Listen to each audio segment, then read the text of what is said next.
បាទសួស្តីបងប្អូនចឹងខ្ញុំតលំហាត់ទៀតតកតងទៅនឹង file server ណាបាទអញ្ចឹងលំហាត់លើកមុនគឺយើងធ្វើ file server ដែរប៉ុន្តែអត់មានsecurity ទេណាមានន័យថាយើង log ចូល file មួយអត់មានអត់ត្រូវការ username password ទេណាបាទដូចជាអញ្ចឹងណាបាទឧបមាថាលំហាត់លើកមុននេះខ្ញុំមាន server បាទហើយយើងមាន client ចេញមកហើយយើងគ្រាន់តែវាយនេះណាយើងវាយ /IP របស់ server មកអញ្ចឹងនេះណានេះគឺជាយើងអាច log ចូលបានដល់ទីវាអត់ទា username password ទេបាទអញ្ចឹងជាទូទៅគឺយើងត្រូវឲ្យមាន username password ណាដើម្បីសុវត្ថិភាពណាបាទអញ្ចឹងខ្ញុំតទៅទៀតនេះណាឧបមាថានេះ scenario នៃ network របស់យើងស្ថាប័នមួយអញ្ចឹងណាបាទវាមាន3ផ្នែកណាផ្នែក production ផ្នែក admin ផ្នែក transport បាទហើយផ្នែកមួយហ្នឹង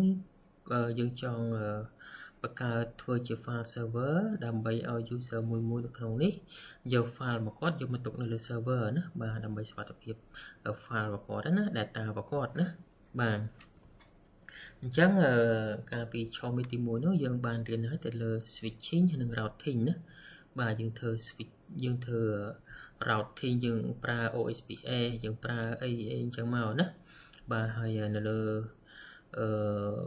switch គឺយើងប្រើធ្វើ VLAN ធ្វើEthernet channel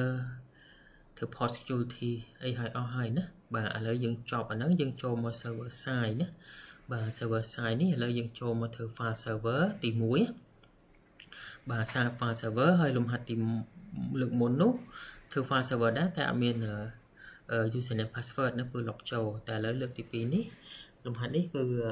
username password ណាដែលយើងប្រើ Samba ណាបាទអញ្ចឹង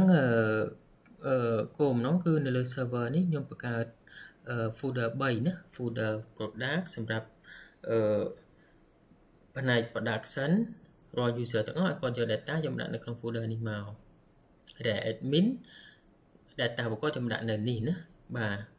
អូខេអញ្ចឹងគោលបំណងមានប៉ុណ្ណឹង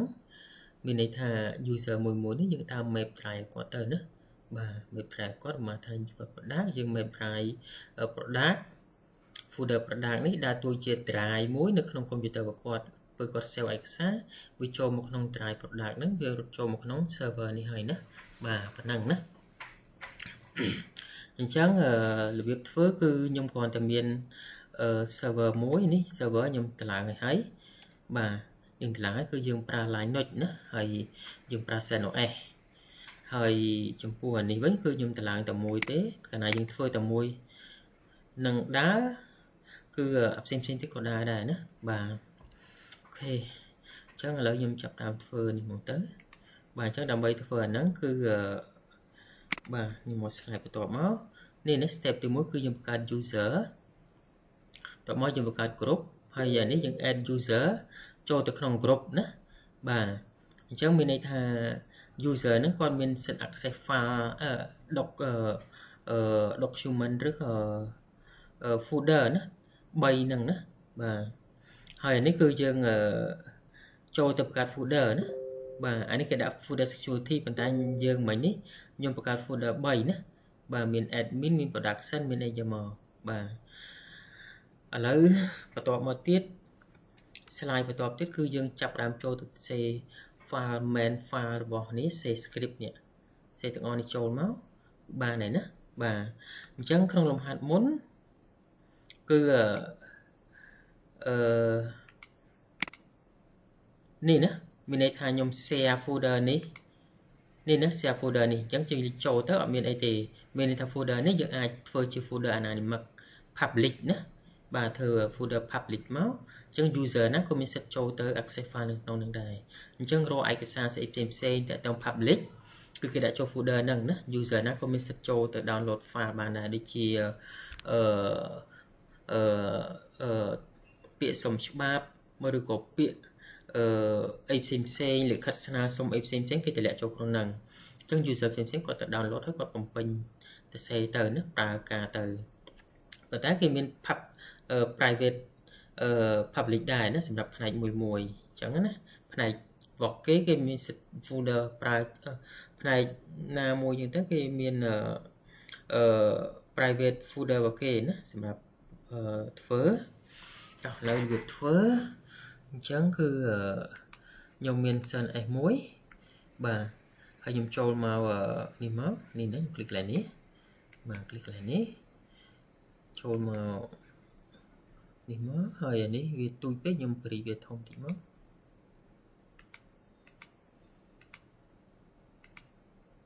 បាទប៉ុណ្ណឹងមកណានេះចង់ធំចូលពុំទូចវិញតិចអូខេប៉ុណ្ណេះមកណាបាទអញ្ចឹង step ទី1យើងធ្វើតាម step ហ្នឹងណាបាទអញ្ចឹង step ទី1គឺយើងបង្កើត user អញ្ចឹងខ្ញុំបង្កើត user មួយឧបមាថានេះណាខ្ញុំបង្កើត user មួយឈ្មោះ ITE មកហើយបង្កើត group មួយ ITE ដែរហើយ add user IT នឹងចូលទៅក្នុង group ហ្នឹងណាបាទអូខេអញ្ចឹងខ្ញុំបង្កើតមកដើម្បីបង្កើត user យើងវាយ user add បាទហើយឈ្មោះ ITE ចឹងមកហើយខ្ញុំបង្កើត group add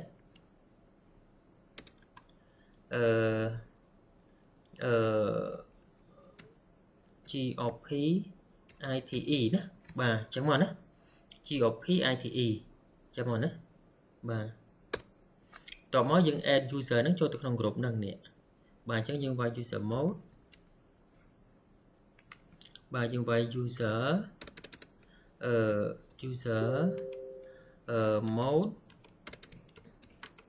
user mode .a .clear .g ធំបាទហើយឈ្មោះ group គឺ GOP ITE បាទ .clear ហើយយើងដាក់ឈ្មោះuser ណាមានន័យថាយើង add user នេះចូលមកក្នុង group នេះណាបាទអញ្ចឹងនៅពេលណាយើង apply policy យើង apply ទៅក្នុង group ទៅគឺវា affect ទៅ group user ទាំងអស់ហើយណាបាទអូខេអញ្ចឹងបន្តមកទៀតអីទៀតបាទបន្ទាប់ពីយើង add ហើយយើងអានេះយើងដាក់ password ណាដាក់ password ឲ្យ user នេះបាទ user ITE នេះអញ្ចឹងដើម្បីដាក់ password យើងវាយ smb passwd ហើយ .a ហើយឈ្មោះ user មក ITE ណាបាទប៉ុណ្ណឹងមកបាទហើយនេះយើងដាក់ឈ្មោះមកណាដាក់password មកអញ្ចឹង password ខ្ញុំដាក់មក1 2 3 4 5 6 7 8 9យើងវាយទៅវាអត់ចេញទេណាបាទអានេះវាទានេះមកមួយអង្គទៀត confirm អញ្ចឹង1 2 3 4 5 6 7 8 9អូខេប៉ុណ្ណឹងមកនេះវាដាក់ add ហើយណាបាទអញ្ចឹង step នេះចប់អស់ហើយឥឡូវខ្ញុំទៅ step ទី2ណាអញ្ចឹង step ទី1នេះយើងបង្កើត user បង្កើត group add user ចូលទៅក្នុង group បន្ទាប់មកដាក់ password ឲ្យ user បន្ទាប់មកយើងចាប់ផ្ដើមបង្កើត folder ណាអានេះយើងបង្កើត folder បន្ទាប់មក add owner មានន័យថា folder ហ្នឹងជា owner របស់ group ហ្នឹងរបស់ user នេះណាហើយបន្ទាប់មកយើងដាក់ permission ឲ្យ full permission ណា7 4ដងណា full permission ណាហើយនេះយើង share ប៉ុន្តែ share នេះជួនកាលទៅ share ទៅវាអត់ apply ទេតោះឥឡូវខ្ញុំធ្វើមើលបាទអញ្ចឹងយើងទៅ save មកនេះណា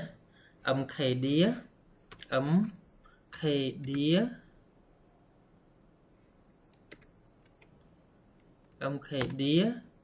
បាទខ្ញុំដាក់ folder ហ្នឹងនៅក្នុង home ឈ្មោះមកថាមិញស្អីគេfolder មាន3ណាមាន production បាទអីមាន production ណា production បាទស្អាតត្រូវណាខុសerror ណាអញ្ចឹងយើងសេត្រូវមកនេះអានេះយើងដាក់ឈ្មោះទៅស្រាញយើងប៉ុន្តែជាទូទៅយើងមើលទៅតាម scenario មិញណាបាទ dương bậc hạt folder 3 để lên server bàn lên server này nè nè dương bậc hạt folder 3 để lên server này nữa bà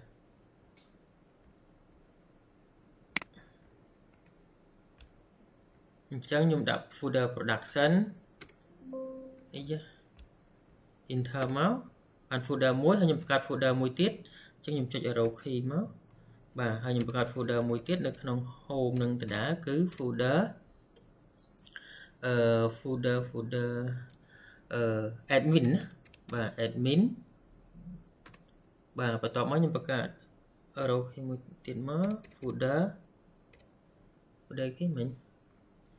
មាន production admin transportation ណាបាទ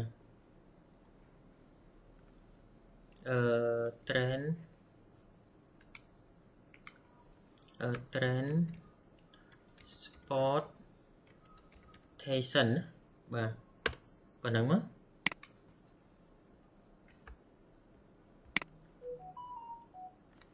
បាទអញ្ចឹងយើងមាន folder 3 ហើយអញ្ចឹងយើងចូលទៅ add group ណានេះយើង add owner ឲ្យ folder ហ្នឹងរបស់user group ហ្នឹងមកណាបាទអញ្ចឹងខ្ញុំទៅ save មក ch mode ch own បាទដក o ធំហើយuser នេះ user ណា ite ចុច 2 group គឺ group ite ណាបាទប៉ុណ្ណឹងមកហើយដក clear home ហើយ folder ទាំង3ហ្នឹងមកមានអីគេមិញ production បាទមានន័យថាយើង add user នេះfolder នេះជា owner របស់ group ហ្នឹងណាបាទមានន័យថាមានតែ group ហ្នឹងទេមានសិទ្ធិចូលប្រើ folder ហ្នឹងណាបាទ enter មក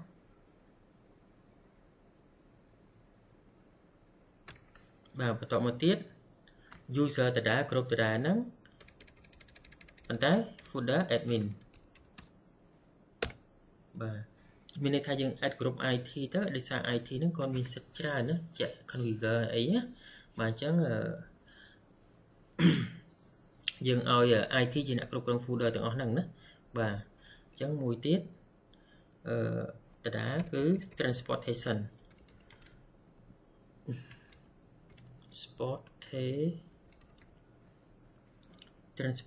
ណាបាទនេះ transportation enter មកអូខេអញ្ចឹងយើងបាន add owner ហើយទី2នេះយើងដាក់ឲ្យដាក់ permission ណា full permission ទាំង3មកអញ្ចឹង ch បាទ ch mode ដក o ធំ7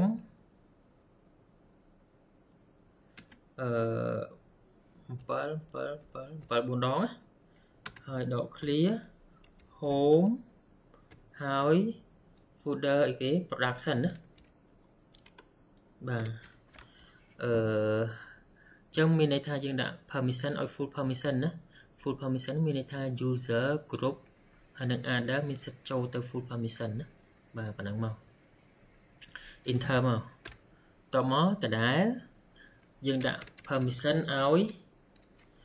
admin ណា folder admin បាទចុច arrow key ទៀតមកយើងដាក់ folder ឲ្យ product transportation ណា transportation ប៉ុណ្ណឹងមកបាទទៀតក្រុមនេះគឺយើង share ណា share folder មួយទៀតបាទអញ្ចឹងយើងphảiមក ch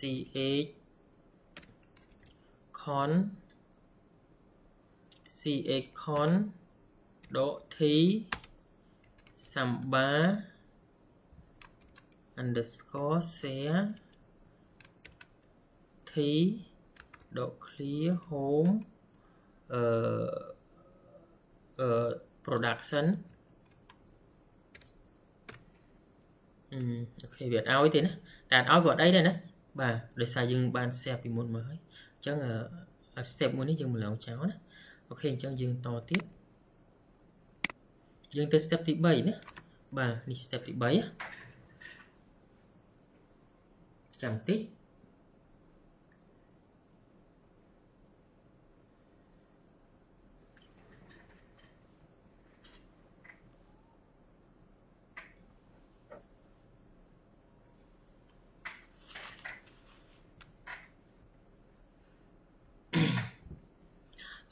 step thứ 3 នេះមានន័យថាយើងចូលទៅ script ដើម្បី map user folder អីហ្នឹងមកណាបាទអញ្ចឹងយើងចូលមក file មួយនេះអានេះគេថា main file របស់ Samba ណាបាទអញ្ចឹងយើងវាយមក vim dot clear etc បាទ Samba smb.com មកណាបាទហើយយើង enter មកបាទអញ្ចឹងនេះពីមុនលំហាត់មុនគឺយើងទៅសេនេះយើងអានេះយើងធ្វើសេ global ហើយ ite អានេះអត់មាននេះទេឥឡូវយើងទៅសេសម្រាប់ folder folder production admin ហើយនិង transportation ណាបាទអូខេអញ្ចឹងយើងទៅសេមកគឺខ្ញុំសេតាមហ្នឹងមកណាបាទចុច i មួយមកបាទអញ្ចឹងយើងសេមកបើគ្នាបិទគ្នាមកថានេះខ្ញុំដាក់មុនគេ production ណាបាទ production ហើយបន្ទាប់មកខ្ញុំផាតវាស្មើអាហ្នឹងវានៅក្នុង home នៅក្នុងproduction ណា production បាទបន្ទាប់មកទៀតអានេះ valid user នេះអត់មានន័យថាឲ្យវាជារបស់ user ហ្នឹងណារបស់ group ហ្នឹងអញ្ចឹង valid បាទ valid dot clear user មាន s dot clear ស្មើ add ហើយបន្ទាប់មកយើងដាក់ group មកដាក់តែ group ទៅបានហើយណា group ហ្នឹងគឺG O P I T E ណាបាទប៉ុណ្ណឹងមកហើយទៀតguess ស្មើ OK guess OK no មានន័យថា guess អត់មានសិទ្ធិ access ចូល folder ហ្នឹងទេណាបាទ right table ស្មើ yes បាទអញ្ចឹង right box ស្មើយ៉ាងនេះមានន័យថារាល់ពេលដែលអ្នកដែល access ចូលគាត់មានសិទ្ធិ right ណាបាទមានសិទ្ធិ copy paste អីចឹងចឹងមកណា edit អីចឹងមកបន្តមកទៀតអីគេ browser ណា browsable ស្មើ yes មានន័យថាឲ្យអាច access folder ហ្នឹងដោយប្រើ browser access ក៏បានដែរណាអូខេប៉ុណ្ណឹងមកបន្ទាប់មកអានេះការសម្រាប់តា folder នេះណា folder production ឥឡូវយើងធ្វើទៅលើ admin ហើយនឹង transportation មួយទៀតអញ្ចឹងវាដូចតែគ្នាទេបាទអញ្ចឹងយើង copy paste មកបាទ select right click copy បាទហើយ right click paste មកបាទហើយយើងដូរកន្លែងនេះមក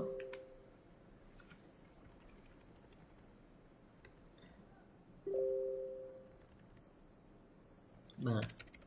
អាហ្នឹងអីគេ admin ណា admin អានេះយើងដាក់ឈ្មោះក៏បានដែរនេះស្អាតយើងណាបាទហើយតែ folder នេះគឺយើងត្រូវតែដាក់ folder admin ណាយើងដាក់ folder អីវា map ទៅ folder ហ្នឹងហើយណាបាទ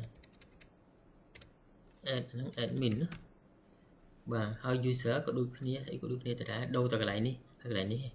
បាទប៉ុណ្ណឹងមកបានមួយទៀតហើយណាបាទអូខេចុងក្រោមមកចុះបន្ទាត់មកហើយខ្ញុំ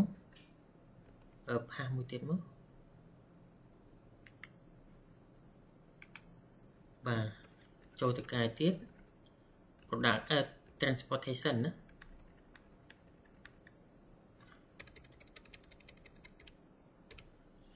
transportation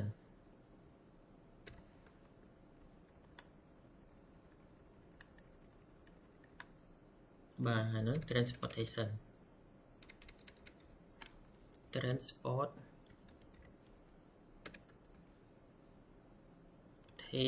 đó bà năng mất hao gì nè bà chọc ca ngheនៅ step ទី 3 ណាបាទអានឹង file configuration វាណាបាទបន្ទាប់មកយើងចេញមកវិញមក escape ចុច escape ហើយចុច 2 x ជាញ៉ាឧទាន enter មកបាទបានហើយណាចេញមកវិញហើយបន្ទាប់មកយើងចូលទៅ start service មានន័យថា wrapper ដែលយើងចូលទៅ edit file ហ្នឹងបើយើងចង់ឲ្យវា affect គឺយើងត្រូវ restart service ណាបាទអញ្ចឹង service វាមាន2មាន SMB ហើយនិង NMB ណាបាទឥឡូវមកយើង system ctl restart smb .service ណា enter មកបាទហើយខ្ញុំទៅមួយទៀត NMB ណា enter មកប៉ុណ្ណឹង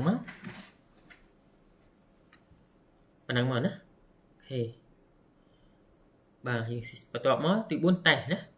បាទយើងតេស្តអញ្ចឹងដើម្បីតេស្តគឺយើងត្រូវមកនេះមក client នេះអញ្ចឹងយើងត្រូវ make sure ថាម៉ាស៊ីនពីរហ្នឹងត្រូវតែស្គាល់គ្នាណាមានន័យថាយក IP address នៅក្នុង range តែមួយអញ្ចឹងទី1គឺយើងត្រូវមកបាទយើង right click លើវាបាទ right click យក setting ហើយកន្លែង network នេះកន្លែង network នេះយើងយក host only បើយើងចង់ឡើងអ៊ីនធឺណិតយើងយក NAT នេះបើយើងចង់ឡើងអ៊ីនធឺណិតយើងយក NAT ហើយបើយើងនៅក្នុង local យើងយក host only មកបាទដោយសារវា host only ស្រាប់ហើយខ្ញុំនេះមកបន្ទាប់មកទៀតម៉ាស៊ីនដដែលហ្នឹងណាបាទបន្ទាប់មកទៀតគឺខ្ញុំចូលទៅដាក់ IP ណាដើម្បីដាក់ IP address វានេះណាបាទយើងคลิกលើកន្លែងនេះកន្លែង wire អញ្ចឹងយើងចុចកន្លែងនេះមកហើយវាមាន setting wire setting ហើយយើងចូលដាក់ IP address មកណាអញ្ចឹងវាមាន wire នេះអញ្ចឹងយើងចុចអាសញ្ញានេះសញ្ញា setting ណាបាទហើយយើងអាចយក IPv4 បាទហើយយើងដាក់យក manual ណាបាទហើយយើងវាយ IP មកអញ្ចឹង IP របស់ខ្ញុំដាក់ឲ្យស្រាប់ហើយ 192.168.100.1 បាទប៉ុណ្ណឹងមកណាខ្ញុំវាយស្រាប់ហើយខ្ញុំអត់មានដូរផ្នែកទេណាបាទអញ្ចឹងចុច cancel មកហើយមួយទៀតនៅលើ client ណាបាទនៅលើ client គឺយើងត្រូវ right click លើវាដែរយក setting ហើយកន្លែង network នេះយើងយក host only ដូចគ្នាណាបាទអានេះ host only ស្រាប់ហើយនេះយើងយក host only បាទហើយបន្ទាប់មកយើងចូលទៅដាក់ IP address យើង right click លើកន្លែងនេះមកបាទ right click យកពីនេះអានេះវាដាក់ IP address ហើយយើងយក change adapter setting បាទហើយនេះ network card នេះ Ethernet នេះយើង right click លើវាយកពាក្យscroll មកក្រោមយកពាក្យ IPv4 សេលេបលើវាយក property ហើយដាក់ IP address មកអញ្ចឹងម៉ាស៊ីននេះខ្ញុំដាក់ចុច1អញ្ចឹងម៉ាស៊ីននេះយើងដាក់ចុច2ណាកុំឲ្យវាជាន់គ្នាបាទខ្ញុំដាក់ចុច2មកបន្ទាប់មកទៀតយើងបិទចោលអស់មកបាទហើយយើងចូលទៅ control panel ណាបាទយើងវាយ search នេះចុចកន្លែង search យើងវាយ control panel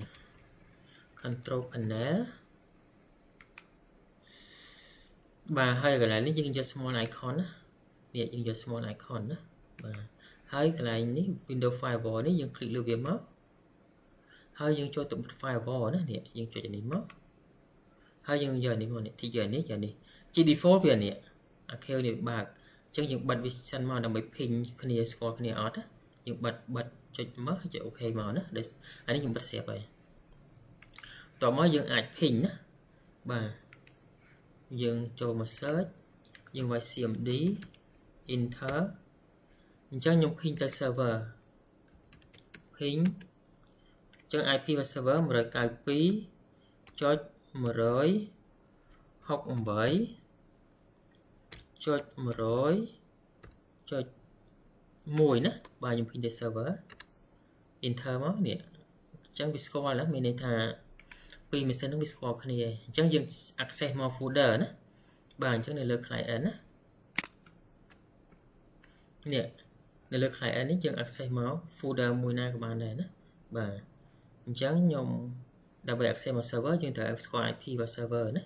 បាទឥឡូវមកថាម៉ាស៊ីនមួយណាក៏បានដែរមកថានេះវាស្ថិតនៅក្នុងម៉ាស៊ីនមួយជួរនៅក្រោមនេះណាម៉ាស៊ីនមួយណាក៏បានដែរអញ្ចឹងខ្ញុំចូលមកនេះមកបាទហើយខ្ញុំបាយ IP server មក backslash 192នេះ IP server នេះខ្ញុំបាយ 192.168.1 enter មកនេះ folder ដែលយើង map មិញបាទមានអាមុនមាន IT នេះ ITE អានេះបើកចូលណានេះខ្ញុំបើកមកចូលបាទតែបើ3នេះអត់ទេវាទា user password ណាបាទអញ្ចឹងនេះណាមកធ្វើចូល admin នេះគេណាវាទា user អញ្ចឹង user មិញអីគេ ITE ណាបាទហើយ password 1.9 enter មកនេះ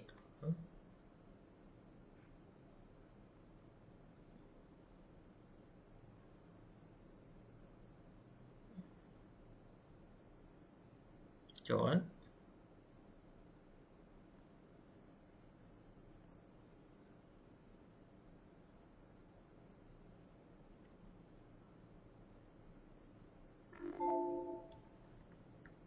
permission តាមពិតទៅចូលតែមើលម្ដងទៀតមើល ITE password 123456789ឈប់អត់ចូលខ្ញុំអាចចូលទៅមើលបាទទៅមើល user ខ្ញុំបង្កើតមិញ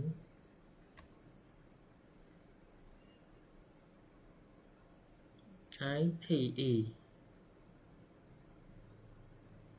group GP ITE group ITE IT ទៅតា user ITE ហើយ folder ITE group ITE production admin transportation full permission ត្រូវអត់តា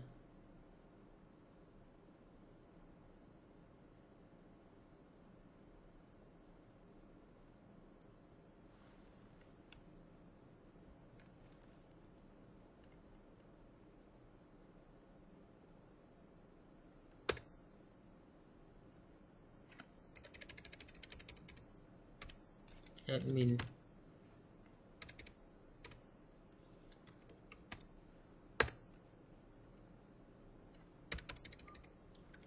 train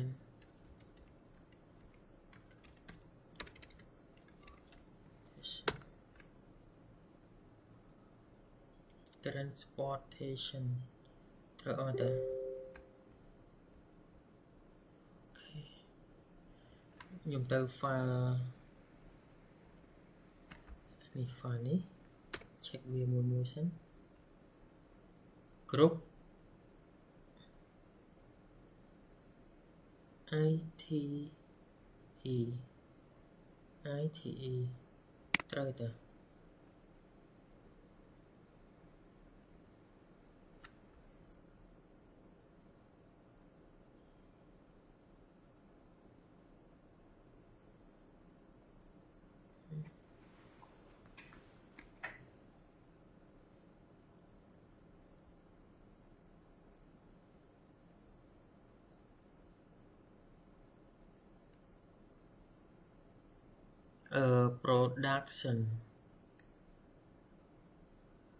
production group ITE ត្រូវអត់តាប្រហែលជាខ្ញុំ configure ច្រើនដងពេក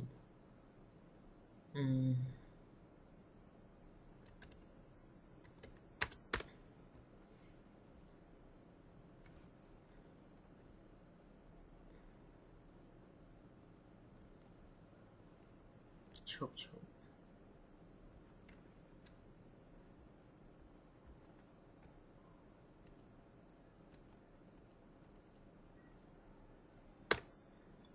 ខ្ញុំ restart survey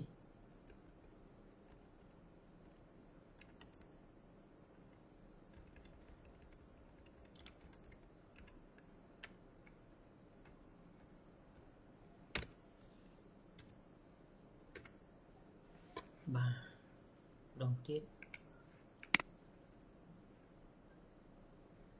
ឈ្មោះចាំ ITE 1 2 3 4 5 6 7 8 9 transport session not access may network contact admin ជុំអានេះបានទេខ្ញុំតេស្តខ្ញុំបានតា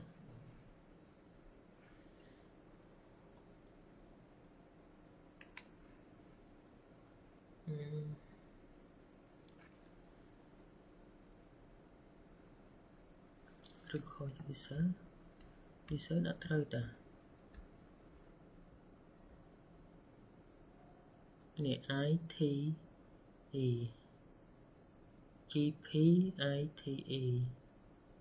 GP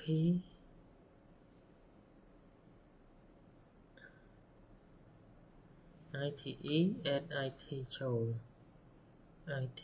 add ឲ្យអស់ហើយនេះ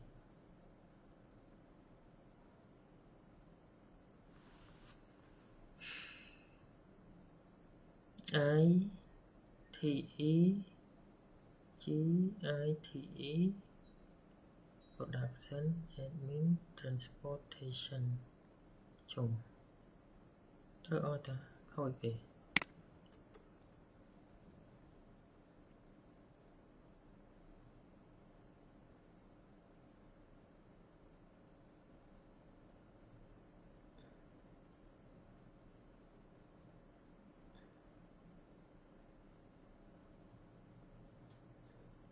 ត្រូវអត់តា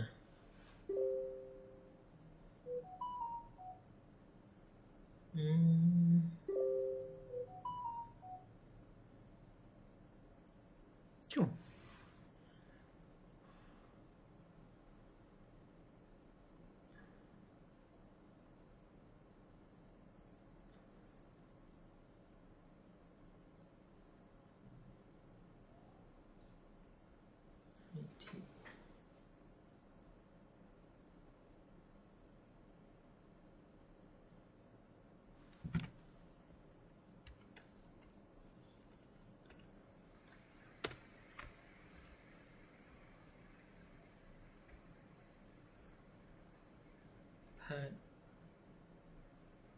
product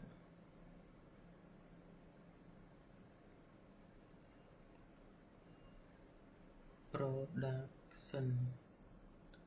valid user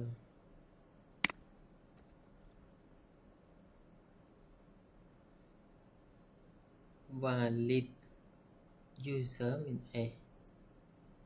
add group IT ទៅតា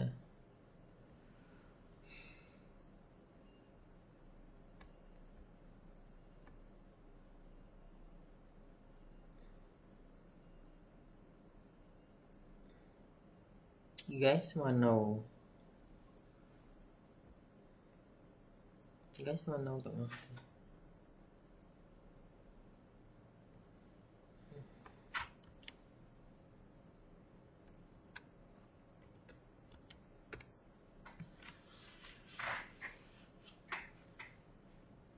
បាទជុំមកវាអីវា ok là nhung restart lênមួយសិនណាជាងការវាអាចជាប់ session ណាចាស់ចឹងខ្ញុំ restart មួយសិនមក restart បាទហើយនេះខ្ញុំ restart ដែរ restart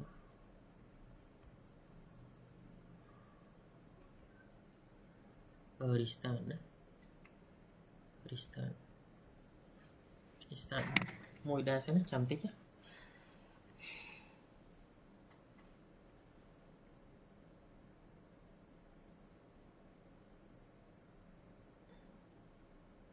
អូខេ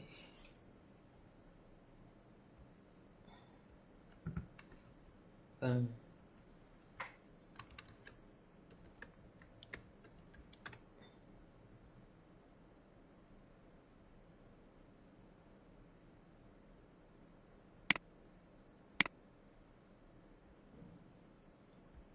server នេះយើងតិចចាំតិច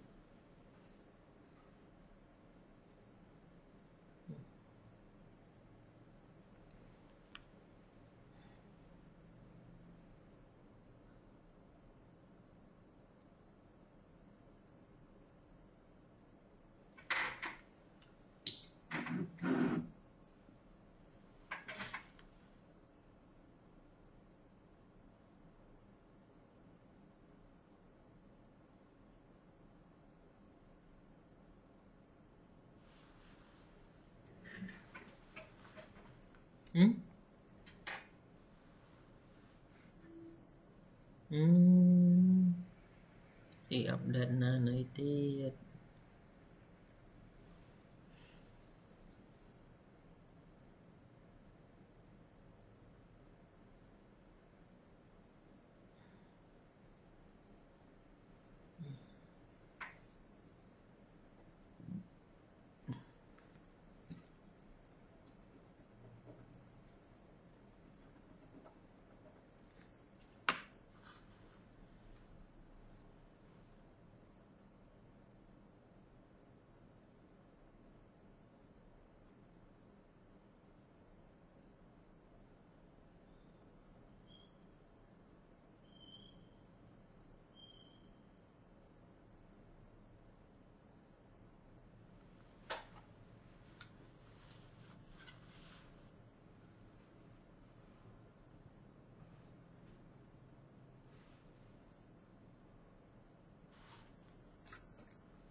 ចប់បដោយនេះវិធីអាប់ដេត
Phải chọn update nơi này.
Chum. Nhiều mà.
Ok, rồi. 3.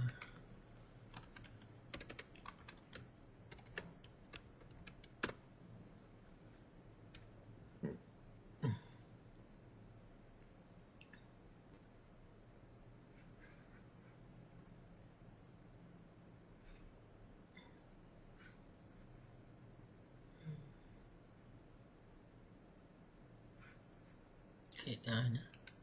អញ្ចឹងខ្ញុំទៅ start service នេះទីសិននេះ start service នេះ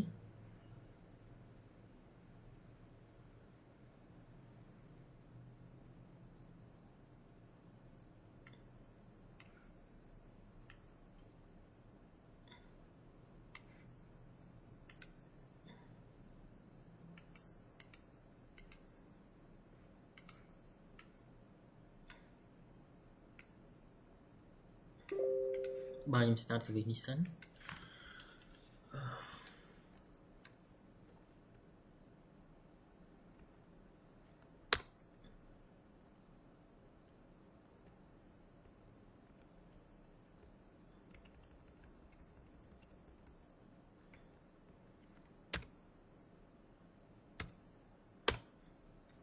ខេអញ្ចឹងខ្ញុំមក client ម្ដងទៀត access ទៅមើលតទៅយើង restart ហើយយើងអាច log ចូលទៅបានទេអូខេ